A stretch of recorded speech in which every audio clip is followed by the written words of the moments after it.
샬롬. 오늘은 시편 4편 말씀을 통해서 위로와 소망받기를 원합니다. 시편 4편 말씀 통해서 부를 때 내게 응답하소서라는 말씀으로 우리의 심령이 힘들어도 마음을 너그럽게 하는 하나님에 대해서, 그리고 하나님은 어떤 사람들을 택하는지에 대해서 증거하기를 원합니다. 경건한 사람들을 택하시고 하나님을 의지하는 사람, 그리고 그런 사람들에게 새로운 기쁨을 주심을 증거하기를 원합니다.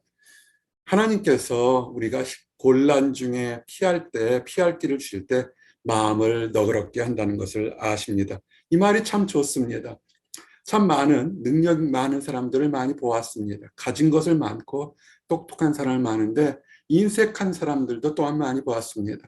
근데 하나님께서 오늘 말씀이 무엇이냐면, 내 의의 하나님이여 내가 부를 때 응답하소서, 곤란 중에 나를 너그럽게 하셨사오니. 아멘. 상담하거나 또는 이 얘기를 들어줄 때 보게 되면 힘들고 어려우니까 상대방에도 굉장히 까칠하게 대할 때가 많습니다.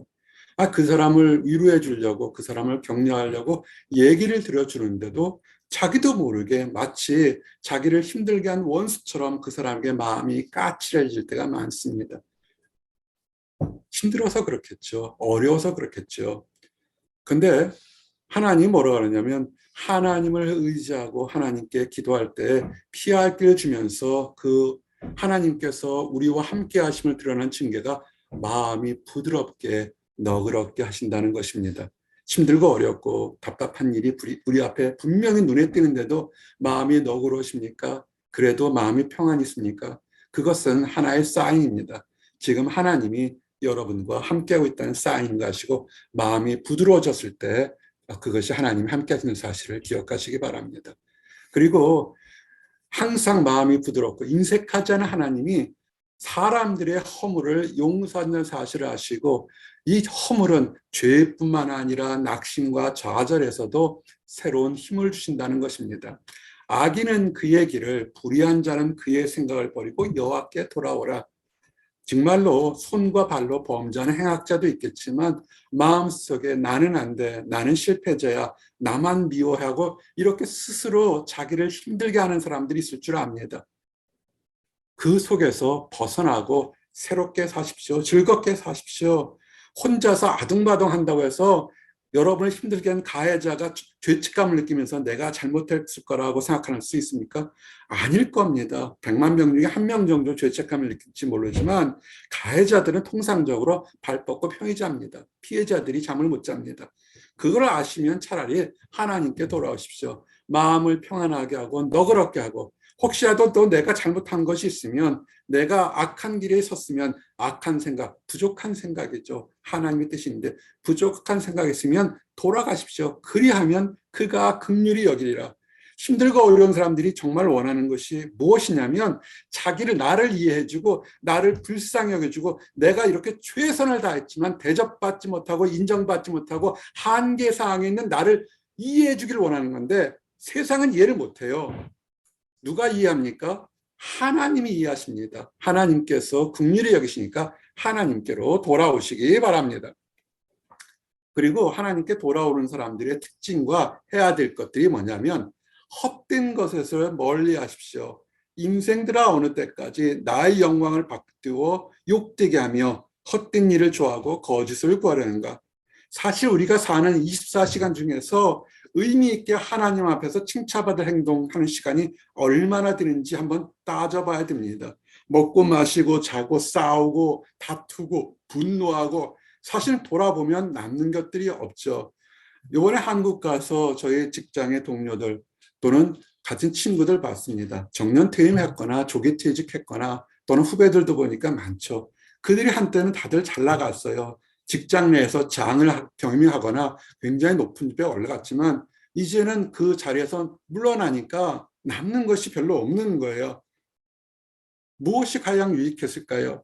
그러다가 제가 눈에 떴던 거는, 교회 갔더니 나이 먹은 부형님들, 모형님들, 80, 90대님들 여전히 교회에서 하나님을 찾으면서 예배드리면서 따뜻한 말 한마디를 나눠주는 분들 볼 때, 아하, 세상 것이 중요하긴 하지만 과연 돌이켜봤을 때 내가 지금 밤낮 밤낮을 세우며 최선을 다했던 것이 과연 돌아왔을 때 얼마나 큰 의미가 있을까라는 걸 한번 생각해 보게 됩니다.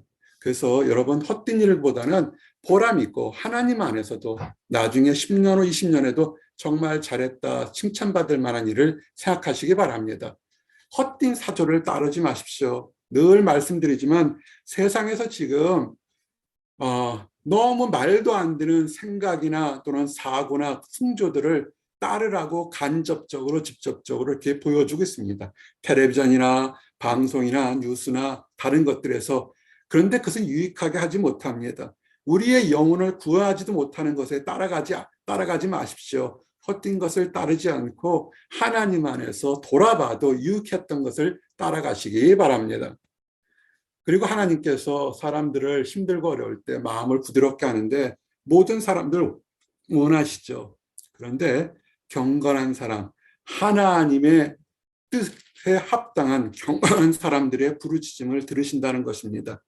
여호와께서 자기를 위하여 경건한 자를 택하신 줄 너희가 알지어다. 지금 우리가 어떤 문제를 해결하려고 노력할 때 무엇을 가장 먼저 해야 될까요? 그것은 하나님 안에서 거룩한 모습, 하나님 보시기에 합당한 모습으로 돌아서는 모습이 필요할 겁니다. 직장이나 가정이나 사회에서 우리 뜻대로 되지 않고 억울한 일을 당할 때 참 많습니다. 그래서 부르짖습니다. 근데 우리도 한번은 돌아봐야 됩니다. 우리가 지금 모습이 하나님 보시기에 올바른 모습인지 아니면 세상 사람들과 똑같이 아웅다웅하고 있는지를 한번 돌아보시기 바랍니다. 하나님은 모든 사람들의 말을 다 들으세요. 하지만 경건한 사람의 말을 더욱더 진중하게 들으시고 그의 부르짖음에 행하시는 것을 늘 기억하시기 바랍니다. 그래서 예전에 구약시대 때 제사장들의 옷에 이렇게 두 개가 써 있죠. 성결과 거룩. 경건해야지 하나님 앞에서 나갈 수 있고 경건한 사람의 말을 하나님께서 들으시니까 여러분 마음에 간구함이 있고 지금 필요한 것이 있으면 거룩하도록 이렇게 생각을 바꾸시기 바랍니다. 그래서 직접적으로 범죄하지 말라는 것입니다. 우리가 행악이 무엇인지 더럽고 추한 것이 무엇인지 우리가 도덕적인 것을 설명하지 않아도 알 수가 있습니다. 성경에는 많은 종류의 또 하지 말아야 될 것과 할 것에 대한 구별될 것들을 또 증거하고 있습니다. 그래서 떨며 범죄하지 않도록 오히려 죄의식에 있는 것보다는 하나님 앞에 나와서 내가 잘못했습니다. 내가 부족합니다라 얘기하고선 하나님의 용서를 받고 회개하는 것이 나을 거라는 것입니다. 어떻게 하면 될까요? 주의 말씀이 우리 안에 있어야 됩니다. 주의 말씀이 가슴판에 새기게 되면 무엇이 옳고 무엇이 그른지를 알 수 있어서 우리가 그릇된 유혹과 범죄에게 달려가도 그 말씀이 잡아 세우게 됩니다. 멈추게 합니다. 그래서 하나님 말씀을 두십시오. 우리가 다시 성경 말씀을 읽고 쓰고 묵상하는 것에 전념해야 됩니다. 그리고 여러분들 바쁘실지 모르겠지만 카카오톡이나 메신저나 이메일이나 여러분이 읽고 여러분이 묵상했던 성경 말씀이 있으면 나누십시오. 작은 목자에게도 목회자인 저에게도 여러 사람이 데일리 브레드라고 하나님의 말씀을 어떤 것은 이모지로 어떤 것은 말씀으로 이렇게 매일같이 보내주시는 분들이 있습니다. 24시 1년 내내 보내주는 사람들이 있습니다. 그 말씀에 큰 위로와 도전을 받습니다. 우리가 매일같이 식사하듯이 하나님의 말씀을 우리가 먹고 마시고 묵상할 때 우리가 하나님 앞에서 벗어나지 않고 범죄하지 않습니다. 그렇게 되면 우리는 하나님을 의지하게 됩니다. 의지한다는 것은 하나님께 의의 제사, 거룩한 것, 거룩한 제사를 드리십시오. 우리가 구약시대 때 동물을 잡아 죽이는 그런 제사뿐만 아니라 신약시대가 되니까 하나님 안에서 우리 생각 자체가 행동 자체가 온전하게 드리십시오.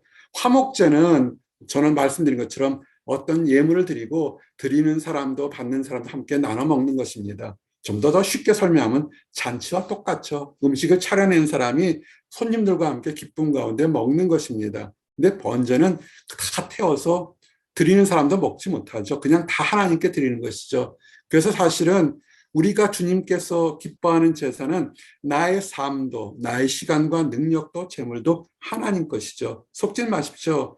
어떤 이단들처럼 재물을 바치라 뭘 바치라 거기엔 속지 마십시오. 하나님 부자세요. 우리가 드린 재물 하나 안 받으셨다고 망하지는 않습니다. 그러나 하나님이 원하시는 것은 재물의 주인도, 재능의 주인도, 시간의 주인도, 우리 삶의 주인도 하나님 것을 알고 전적으로 하나님을, 권리를, 하나님의 그 능력을 인정하셔야 하는 것입니다. 그래서 여러분 삶에서 막 짜증내는 사람이 있어요. 직장 생활에서 짜증낼 수 있고 개인사에서 짜증낼 수 있습니다. 왜 짜증이 나냐면 그 시간과 환경이 내 거라고 생각하는 거예요. 아닙니다. 하나님이 지금 여러분을 그 자리에 놓은 거예요. 여러분이 직장을 만들 위치에, 사업을 만들 위치에, 또한 까다로운 상사들과 주변 동료들 위치에 갖다 놓은 것이지 여러분이 그 자리에 처해 있는 건 아닙니다. 그럴 때 하나님의 뜻을 아시고 요셉을 옥에 가둔 것처럼, 다니엘을 갖다가 그 죽게 만든 것처럼 우리는 수없이 많은 곳에 하나님께서 갖다 놓을 수 있습니다. 그러나 그 순간에서도 내 생명도, 내 재능도, 내 물질도 하나님이 주신 것이니까 주신 분이 가져가신 것처럼 모든 것 하나님께 마칩니다라는 번제를 드리는 마음이 있을 때 하나님은 기쁘게 받으십니다. 그리고 하나님은 선을 행하는 것을 좋아하시죠. 여러 사람의 말이 우리에게 선을 보일 자 누구뇨. 성경에 나온 것처럼 좋은 친구들이 있어요. 친구를 위해서 죽는 가끔 의로운 사람들이 있습니다. 많지는 않죠. 그런 사람들이 있으면, 그렇게 좋은 친구가 있으면 여러분의 인생에서 축복받은 사람들인 것입니다. 있어요. 있긴 하지만 많지는 않습니다. 그런데 항상 우리에게 선을 베푸는 사람이 있습니다. 그분은 하나님인 것입니다. 적어보십시오. 여러분 삶에 적고 묵상하고 예민하면 아하, 하나님이 우리의 삶을 이렇게 인도하셨다는 것을 깨닫게 됩니다.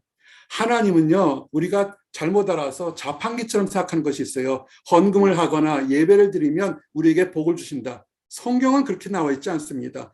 하나님은 번영하는 것도, 번성하는 것도 하나님의 주권이고, 멸망하는 것, 패망시키는 것, 망하게 하는 것도 하나님의 주권인 것이에요. 여호와께서 너희에게 선을 행하시고 너희를 번성케 하시기를 기뻐하시던 것처럼 하나님의 뜻은 성도들이 번성하고 기뻐하는 것을 원합니다. 그러나 하나님의 뜻을 알지 못하고 그릇된 길을 가고 자꾸만 엉뚱한 범죄하게 되면 하나님은 또한 더 범죄하지 않도록, 더 타락하지 않도록 멸망시키실 것을 생각하는 것도 아셔야 됩니다. 번성과 멸망은 하나님의 주권에 있는 것입니다. 그래서 우리가 새롭게 생각할 것은 뭐냐면 하나님 안에서 새로운 기쁨을 늘 찾으셔야 돼요. 기쁨, 하나님이 어디 계실까? 우리 많은 사람들이 질문하는 게 정말 하나님이 계십니까? 정말로 하나님은 내 기도를 들으십니까? 정말로 하나님이 나의 어려움을 아십니까?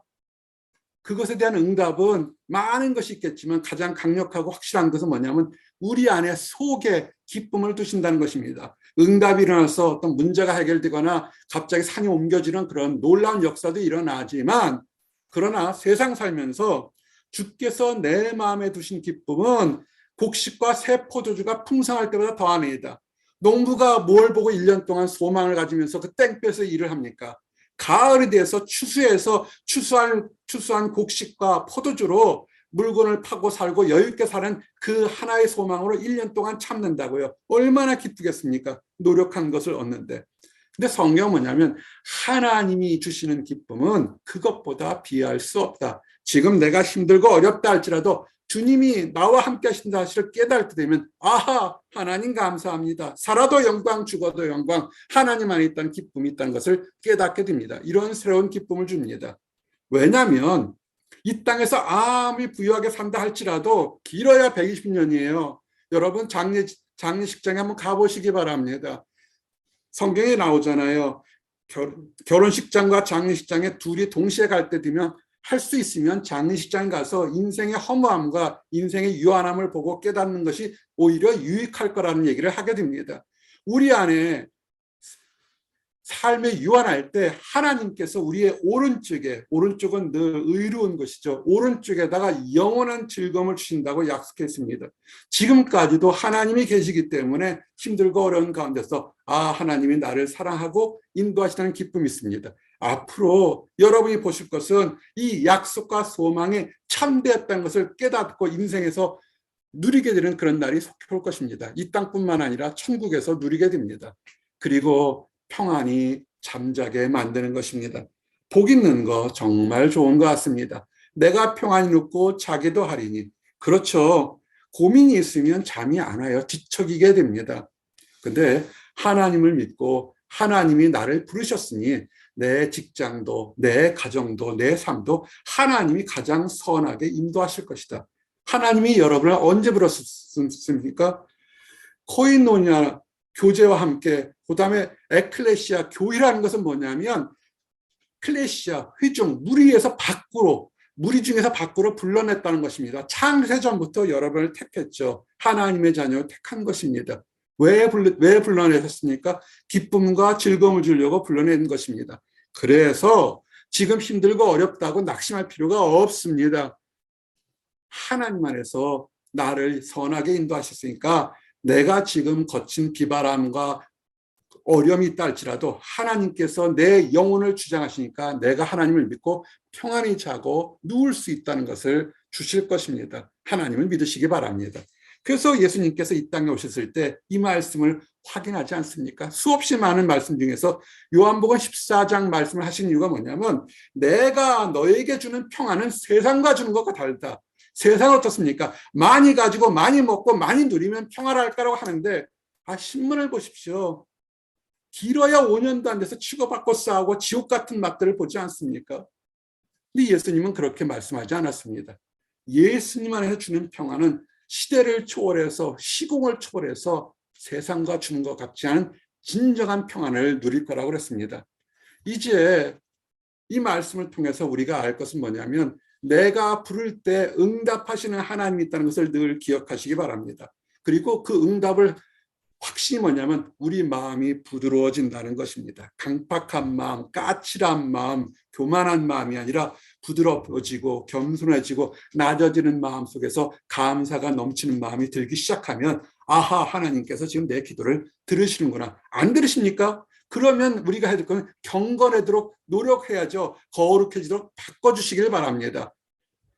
경건해진다는 것은 여호와 하나님만을 의지한다는 것입니다. 내 것이 아니라 하나님께서 내 인생을 주관한다는 것을 선포하고 믿고 나가는 것입니다. 그럴 때 세상에 줄 수 없는 새로운 기쁨을 누리면서 하나님이 나와 함께 하심을 깨닫게 하시고 또 확신을 주실 겁니다. 이 기쁨을 누리는 나와 여러분들이 되기를 원합니다. 기도합니다. 내 의의 하나님이여, 내가 부를 때 응답하소서. 아멘. 이 말씀의 고백처럼 우리가 힘들고 어려워서 주께 부르짖을 때 주님께서는 이 간구를 들으시고 우리 마음을 부드럽게 하시고 우리 마음에 평안을 주심을 인하여 감사합니다. 그래서 삶의 새로운 소망을 갖게 하시고 이 땅부터 시작해서 하늘나라 천국에 대한 소망을 나눠 갖게 하심을 인하여 감사합니다.